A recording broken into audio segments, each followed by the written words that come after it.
ಎಲ್ಲರಿಗೂ ಸ್ವಾಗತವನ್ನು ಕೋರ್ತಾ ಇದ್ದೀನಿ. ಇವತ್ತು ನಾವು ಫೈನಾನ್ಷಿಯಲ್ ಮ್ಯಾನೇಜ್ಮೆಂಟ್ ಸಬ್ಜೆಕ್ಟ್ದಲ್ಲಿ ಬರ್ತಕ್ಕಂಥ ಆ ಪೇಬ್ಯಾಕ್ ಪೀರಿಯಡನ್ನು ಯಾವ ರೀತಿಯಾಗಿ ನಾವು ಕ್ಯಾಲ್ಕುಲೇಷನ್ ಮಾಡಬೇಕು ಅಂದ್ರೆ ಇನ್ವೆಸ್ಟ್ಮೆಂಟ್ ಡಿಸಿಷನ್ ಚಾಪ್ಟರ್ದಲ್ಲಿ ಬರ್ತಕ್ಕಂಥ ಆ ಪೇಬ್ಯಾಕ್ ಪೀರಿಯಡನ್ನು ಯಾವ ರೀತಿಯಾಗಿ ಕ್ಯಾಲ್ಕುಲೇಷನನ್ನು ಮಾಡಬೇಕು ಅಂತಕ್ಕಂಥದ್ದನ್ನು ಈ ಒಂದು ವಿಡಿಯೋದಲ್ಲಿ ನಾವು ಡಿಸ್ಕಷನನ್ನು ಮಾಡ್ತಾ ಇದ್ದೀವಿ. ಈ ಕ್ವಶನ್ ಪೇಪರ್ ಅಂದ್ರೆ 2024 ಅಲ್ಲಿ ಕೇಳಿರ್ತಕ್ಕಂಥ ಪ್ರಾಬ್ಲಮ್ ಅನ್ನ ಇಲ್ಲಿ ನಾವು ಡಿಸ್ಕಷನ್ ಅನ್ನ ಮಾಡ್ತಾ ಇದ್ದೀವಿ. ಅದು 5 ಮಾರ್ಕ್ಸ್ಗೂ ಕೇಳಿರ್ಬೋದು, ಅಥವಾ 15 ಮಾರ್ಕ್ಸ್ಗೂ ಕೇಳಿರ್ಬೋದು, ಅಥವಾ ಅದನ್ನ ಕೇಸ್ ಸ್ಟಡಿಯಾಗಿ ಕೇಳಿರ್ಬೋದು. ಆದರೂ ಇದನ್ನ ಎಲ್ಲಾ ರೀತಿಯ ಒಂದು ವಿಚಾರಗಳನ್ನ ಇಟ್ಟುಕೊಂಡು ನಾ ಏನ್ ಮಾಡ್ತಾ ಇದ್ದೀನಿ ಅಂದ್ರೆ ಈ ಪ್ರಾಬ್ಲಮ್ ಅನ್ನ ನಾನು ಇಲ್ಲಿ ಡಿಸ್ಕಷನ್ ಅನ್ನ ಮಾಡ್ತಾ ಇದ್ದೀನಿ. ಇಲ್ಲಿ ಮೊದಲು ಏನ್ ಮಾಡೋಣ ಅಂದ್ರೆ ಪ್ರಾಬ್ಲಮ್ ಅನ್ನ ನಾವು ಡಿಸ್ಕಷನ್ ಅನ್ನ ಮಾಡೋಣ.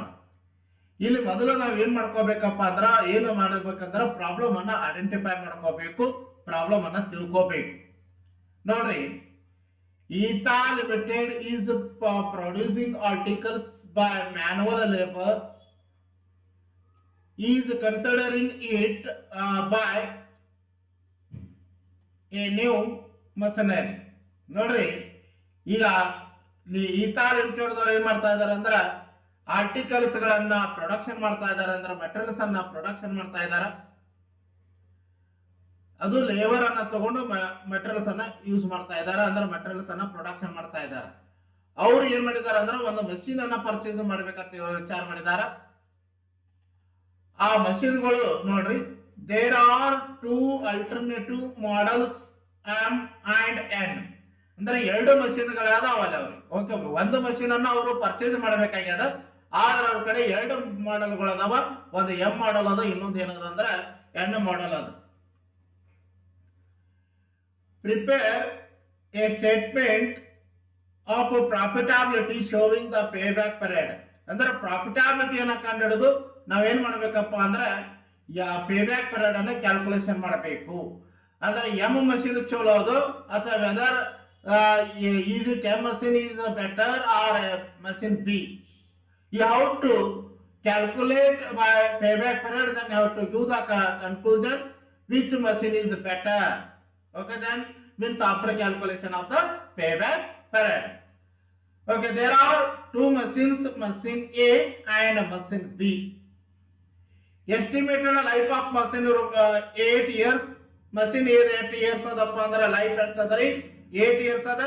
ಮಷಿನ್ ಬಿ ಎಷ್ಟದ ಅಂದ್ರೆ ಲೈಫ್ ಎಷ್ಟದ್ರಿ 10 years ಅದ. ಇನ್ನು ಅದೇ ರೀತಿಯಾಗಿ ಕಾಸ್ಟ್ ಆಫ್ ಮಷಿನ್ ಎಷ್ಟದ ಅಂದ್ರೆ ಮಷಿನ್ ಎದು 10,000 rupees ಅದ, ಮಷಿನ್ ಬಿ ಎಷ್ಟದ ಅಂದ್ರೆ 24,000 rupees ಅದ. ಆಮೇಲೆ ಎಸ್ಟಿಮೇಟೆಡ್ ಸೇವಿಂಗ್ ಇನ್ ಸ್ಕ್ರಾಪ್ ಅಂದ್ರೆ ಆ ಮಷಿನ್ ಅನ್ನ ಯೂಸ್ ಮಾಡಿದ ನಂತರ ಮಷಿನ್ ಎಷ್ಟಕ್ಕೆ ಸೇಲ್ ಆಗ್ತದ ಅಂದ್ರೆ 1,000 rupees ಸೇಲ್ ಆಗ್ತದ. ಅದೇ ರೀತಿಯಾಗಿ ಮಷಿನ್ ಬಿ ಏನಾಗುತ್ತಾ ಇದೆ ಅಂದ್ರೆ ಆ ಯೂಸ್ ಮಾಡಿದ ನಂತರ ಅದರ ಸ್ಕ್ರಾಪ್ ವ್ಯಾಲ್ಯೂ ಎಷ್ಟು ಉಳಿತದ ಅಂದ್ರೆ 1,600 rupees ಉಳಿತದ. ಇನ್ನು ಅದೇ ರೀತಿಯಾಗಿ estimated saving in direct wages, ಯಾಕಂದ್ರೆ ಮೊದಲು ಇವರು ಲೇಬರ್ ಗಳನ್ನ ಯೂಸ್ ಮಾಡಿಕೊಂಡು ಪ್ರೊಡಕ್ಷನ್ ಮಾಡ್ತಾ ಇದ್ರು, ಆದ್ರೆ ಈಗ ಅವ್ರು ಏನ್ ಮಾಡ್ತಾ ಇದಾರೆ ಅಂದ್ರೆ ಒಂದು ಮಷೀನ್ ಅನ್ನ ಪರ್ಚೇಸ್ ಮಾಡ್ತಾ ಇದ್ದಾರೆ. ಯಾವಾಗ ಮಷೀನ್ ಅನ್ನ ಪರ್ಚೇಸ್ ಮಾಡ್ತಾ ಇದಾರೆ ಅಂದಾಗ ಅವಾಗ ಏನಾಗ್ತದ್ರಿ, ಲೇಬರ್ಗಳು ಪ್ರಶ್ನೆ ಬರಂಗಿಲ್ಲ. ಹಿಂಗಾಗಿ ಆ ಲೇಬರ್ ಕೊಡ್ತಕ್ಕಂತ ವೇಜಸ್ ಅನ್ನ ಸೇವ್ ಆಗ್ತಾ ಇದೆ ಅವರಿಗೆ. ನೋಡ್ರಿ, ಮಾಡೆಲ್ ಎ ಅನ್ನ ಪರ್ಚೇಸ್ ಮಾಡಿದ್ರೆ ಆ ಲೇಬರ್ಸ್ ಕೊಡ್ತಕ್ಕಂತ ವೇಜಸ್ ಸೇವ್ ಆಗ್ತಾ ಇದೆ. ಎಷ್ಟು ಅಮೌಂಟ್ ಅಂದ್ರೆ 8,000. ಇನ್ನು ಅದೇ ರೀತಿಯಾಗಿ ಮಷೀನ್ ಬಿ ಅಂದ್ರೆ ಲೇಬರ್ ಬಿಟ್ಟು ಮಷೀನ್ ಗಳನ್ನ ಪರ್ಚೇಸ್ ಮಾಡಿದ್ರು ಅಂದ್ರ ಆ ಲೇಬರ್ ಕೊಡ್ತಕ್ಕಂತ ವೇಜಸ್ ಒಳಗೆ ಎಷ್ಟು ಸೇವ್ ಆಗ್ತಾ ಇದೆ ಅಂದ್ರೆ 10,000 rupees. ಆಮೇಲೆ ಸೂಪರ್ವೈಸರ್ ಮಾಡಬೇಕಾಗ್ತಿತ್ತು. ಯಾವಾಗ ನಾವು ಲೇಬರ್ ಗಳನ್ನ ಯೂಸ್ ಮಾಡಿ ಗೂಡ್ಸ್ ಗಳನ್ನ ಪ್ರೊಡಕ್ಷನ್ ಮಾಡ್ತಾ ಇದೀವಿ ಅಂದ್ರೆ ನಾವು ಸೂಪರ್ವೈಸರ್ ಮಾಡಬೇಕಾಗಿತ್ತು. ಈಗ ಮಷೀನ್ ಅನ್ನ ನಾವು ಯೂಸ್ ಮಾಡಿ ಗೂಡ್ಸ್ ಗಳನ್ನ ನಾವು ರೆಡಿ ಮಾಡ್ತಾ ಇದೀವಿ, ಹಿಂಗಾಗಿ ಇಲ್ಲಿ ಸೂಪರ್ವೈಸರ್ ಪ್ರಶ್ನೆ ಬರಂಗಿಲ್ಲ.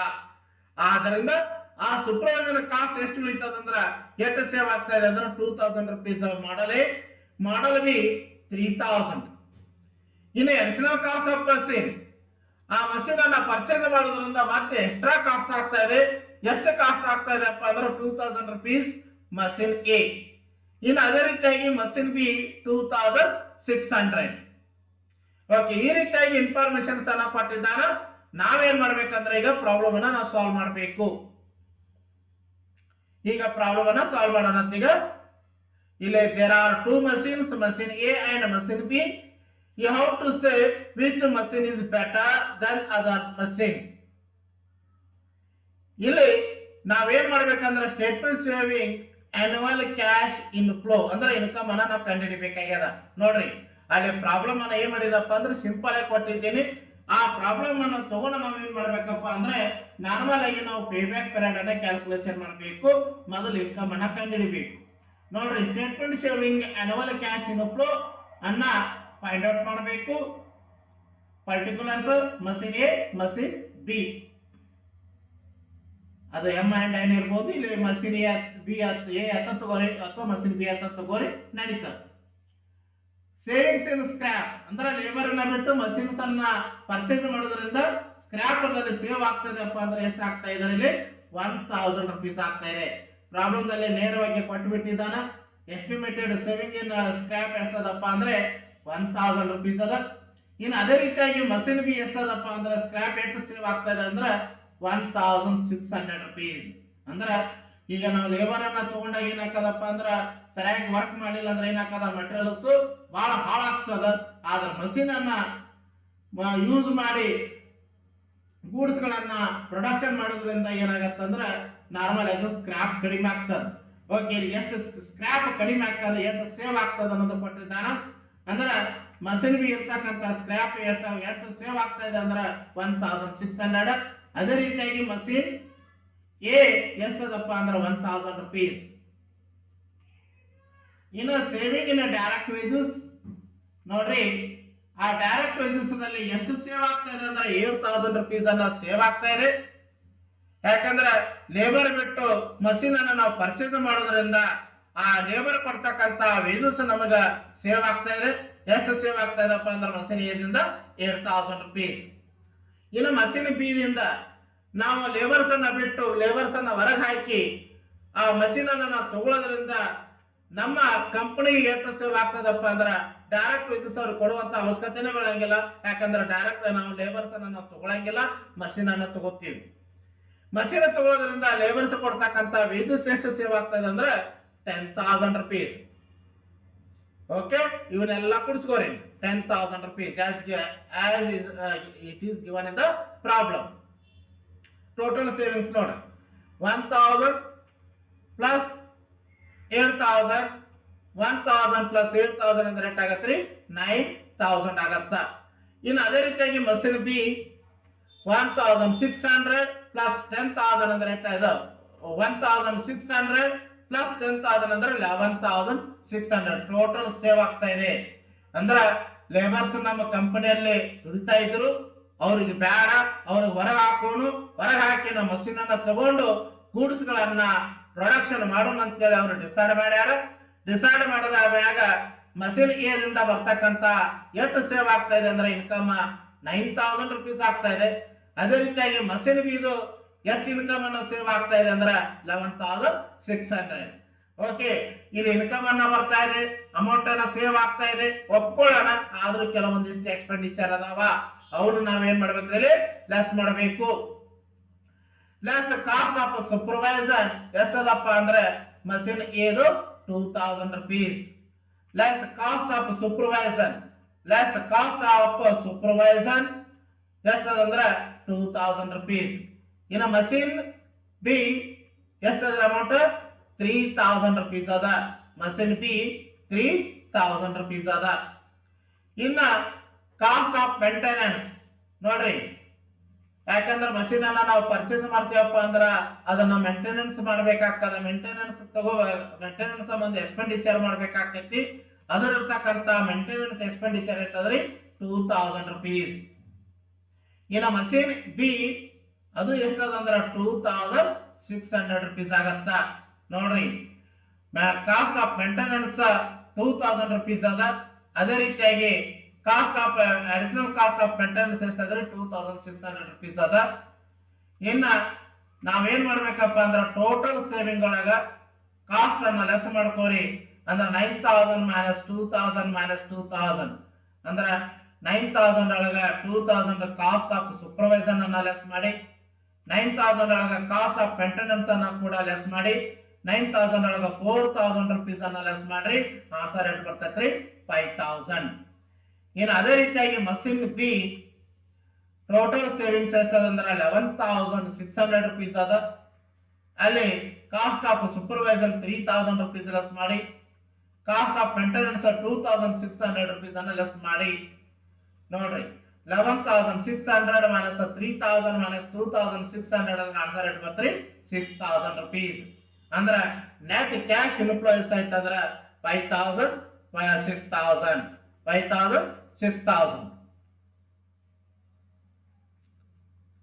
ಓಕೆ, ಈಗ ಪೇಬ್ಯಾಕ್ ಪೀರಿಯಡ್ ಅನ್ನ ಕ್ಯಾಲ್ಕುಲೇಷನ್ ಮಾಡೋಣ. ನೋಡ್ರಿ ನೆಟ್ ಕ್ಯಾಶ್ ಇನ್ಫ್ಲೋ ಎಷ್ಟು ಬತ್ರಿ? ಮಷಿನ್ ಎದು 5,000 rupees ಬತ್ತು, ಮಷಿನ್ ಬಿ ಎಷ್ಟು ಬತ್ರಿ? 6,000 rupees ಬತ್ತು. Okay, payback period is equal to what is the formula? Cost of machine divided by annual cash inflow. ನೋಡ್ರಿ payback period is equal to cost of machine divided by annual cash inflow. ಇನ್ನು machine A ನೋಡ್ರಿ, machine ಎದು cost of machine ಎಷ್ಟದಂದ್ರ 10,000 rupees ಅದ. ಆದ್ರೆ ನಮಗೆ machine ಎದಿಂದ ಬರ್ತಕ್ಕಂತ ಒಂದು ವರ್ಷದ ಇನ್ಕಮ್ ಎಷ್ಟೈತ್ರಿ? 5,000 rupees ಅದ. ನೋಡ್ರಿ ಮಷಿನ್ ಎ ಅನ್ನ ನಾವು ಪರ್ಚೇಸ್ ಮಾಡ್ಬೇಕಾದ್ರ 10,000 rupees ಕೊಡ್ಬೇಕಾಗ್ತದ.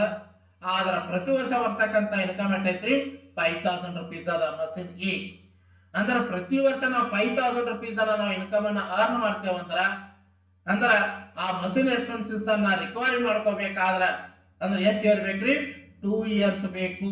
ನೋಡ್ರಿ 10,000 ಡಿವೈಡೆಡ್ ಬೈ 5,000 rupees ಅಂದ್ರ ನಾವೇನು ಇನ್ವೆಸ್ಟ್ಮೆಂಟ್ ಅನ್ನ ಮಾಡೀವಿ ಆ ಇನ್ವೆಸ್ಟ್ಮೆಂಟ್ ಅಮೌಂಟ್ ಅನ್ನ ನಮಗೆ ಒಳ್ಳೆ ಬರಬೇಕಾಗಿತ್ತಂದ್ರೆ ಎಷ್ಟು ಇಯರ್ಸ್ ಬೇಕ್ರಿ? 2 years ಬೇಕು. ಇನ್ನು machine B, okay machine B ಇದು ಕಾಸ್ಟ್ ಆಫ್ ಮಷಿನ್ ಎಷ್ಟದ ಅಂದ್ರೆ 6,000 rupees ಅದ, 24,000 rupees ಅದ. ಮಷಿನ್ ಬಿ ಇದು ಕಾಸ್ಟ್ ಆಫ್ ಮಷಿನ್ ಎಷ್ಟದ್ರಿ? 24,000 rupees ಅದ. ಆದ್ರ ನಮಗೆ ಬರ್ತಕ್ಕಂತ ಎನ್ಯುವಲ್ ಕ್ಯಾಶ್ ಇನ್ಫ್ಲೋ 6,000 rupees ಅದ. ನಾವು ತೆಗೆದುಕೊಂಡಿರ್ತಕ್ಕಂತ ಮಷಿನ್ ಅಮೌಂಟ್ ಎಷ್ಟದಪ್ಪ ಅಂದ್ರೆ 24,000. Okay, if want to purchase a machine model B 24,000. What is the income every year? 6,000.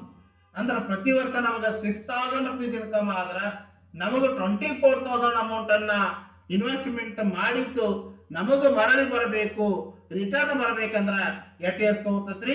24,000 divided by 6,000 ಅಂದ್ರೆ what is the answer? 4 years.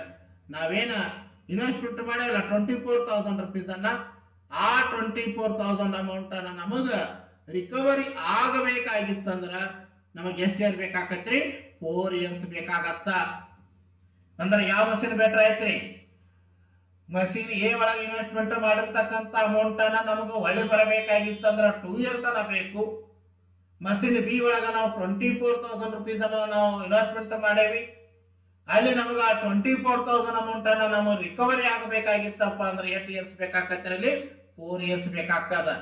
ಅಂದ್ರೆ ಯಾವ್ದು ಪೇಬ್ಯಾಕ್ ಪೀರಿಯಡ್ ಕಡಿಮೆ ಇರ್ತದ ಆ ಮಷಿನ್ ಅನ್ನ, ಆ ಪ್ರಾಜೆಕ್ಟ್ ಅನ್ನ ನಾವ್ ಏನ್ ಮಾಡ್ಬೇಕ್ರಿ? ಸೆಲೆಕ್ಷನ್ ಮಾಡಬೇಕು. ಗೊತ್ತಾಯ್ತ್ರಿ? ಓಕೆ, ಮಷಿನ್ ಎ ಆನ್ಸರ್ ಎಷ್ಟು ಬರ್ತಂದ್ರ 2 years ಬತ್ತು, ಮಷಿನ್ ಬಿ ಆನ್ಸರ್ ಎಷ್ಟು ಬತ್ರಿ? 4 years ಬತ್ತು. ಆದ್ರಿಂದ ಇಲ್ಲಿ ಕನ್ಕ್ಲೂಷನ್ ನೋಡ್ರಿ, machine A is preferred due to shorter payback period. ಯಾಕಂದ್ರ ಮಷಿನ್ ಬಿ ಕಿಂತ ಮಷಿನ್ ಎ ಒಳಗ ನಾವು ಇನ್ವೆಸ್ಟ್ಮೆಂಟ್ ಮಾಡಿದ ಅಮೌಂಟ್ ಅನ್ನ ರಿಕವರ್ ಆಗ್ತಾ ಇದೆ, ಬೇಗ ರಿಕವರ್ ಆಗ್ತಾ ಇದೆ, ಪೇಬ್ಯಾಕ್ ಪೀರಿಯಡ್ ಬೇಗ ಆಗ್ತಾ ಇದೆ. ಹಿಂಗಾಗಿ ನಾವು ಮಷಿನ್ ಎ ನ ಸೆಲೆಕ್ಷನ್ ಮಾಡಬೇಕು. Okay, machine A is preferred or accepted okay due to shorter payback period. ಆದ್ದರಿಂದ ನಾವು ಮಷಿನ್ ಎ ಅನ್ನ ನಾವು ಸೆಲೆಕ್ಷನ್ ಮಾಡ್ಬೇಕಾಗ್ತದ. ಯಾಕಂದ್ರೆ ಮಷಿನ್ ಬಿ ಇರ್ತಕ್ಕಂತ ನಾವೇನು ಇನ್ವೆಸ್ಟ್ಮೆಂಟ್ ಮಾಡ್ತೇವಲ್ಲ ಆ ಇನ್ವೆಸ್ಟ್ಮೆಂಟ್ ಅಮೌಂಟ್ ಅನ್ನು ನಮ್ಗೆ ಒಳ್ಳೆ ಬರಬೇಕಾಗಿತ್ತಂದ್ರೆ 4 years ತಗೋತದ. ಆದ್ರೆ ಮಷಿನ್ ಎ ಅಲ್ಲಿ ನಾವು ಇನ್ವೆಸ್ಟ್ಮೆಂಟ್ ಮಾಡ್ತೇವೆ ಕರೆ, ಆದ್ರ ಇನ್ವೆಸ್ಟ್ಮೆಂಟ್ ಮಾಡಿದ ಅಮೌಂಟ್ ಅನ್ನ ನಮ್ಗೆ ಒಳ್ಳೆ ಬರಬೇಕಾದ್ರೆ ಕೇವಲ 2 years ಅನ್ನ ತಗೋತಾ ಇದೆ. ಓಕೆ, ಈ ರೀತಿಯಾಗಿ ನಾವೇನ್ ಮಾಡ್ಬೇಕಂದ್ರೆ ಪೇಬ್ಯಾಕ್ ಪೀರಿಯಡ್ ಅನ್ನ ಕ್ಯಾಲ್ಕುಲೇಷನ್ ಮಾಡಬೇಕು. ದಯವಿಟ್ಟು ನಮ್ಮ ಯೂಟ್ಯೂಬ್ ಚಾನಲ್ ಅನ್ನ ಸಬ್ಸ್ಕ್ರೈಬ್ ಮಾಡಿ.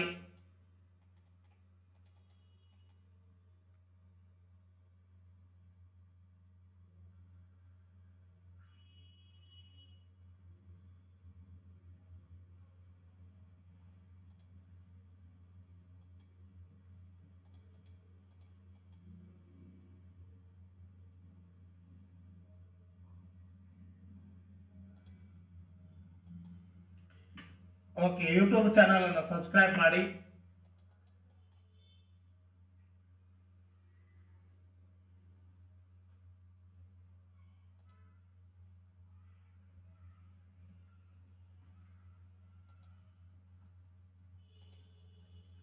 ದಯವಿಟ್ಟು ನಮ್ಮ ಸಬ್ಸ್ಕ್ರೈಬ್ ಬಟನ್ ಅನ್ನು ಪ್ರೆಸ್ ಮಾಡಿ. ಅದೇ ರೀತಿಯಾಗಿ ಬೆಲ್ ಐಕನ್ ಕೂಡ ಪ್ರೆಸ್ ಮಾಡಬೇಕು.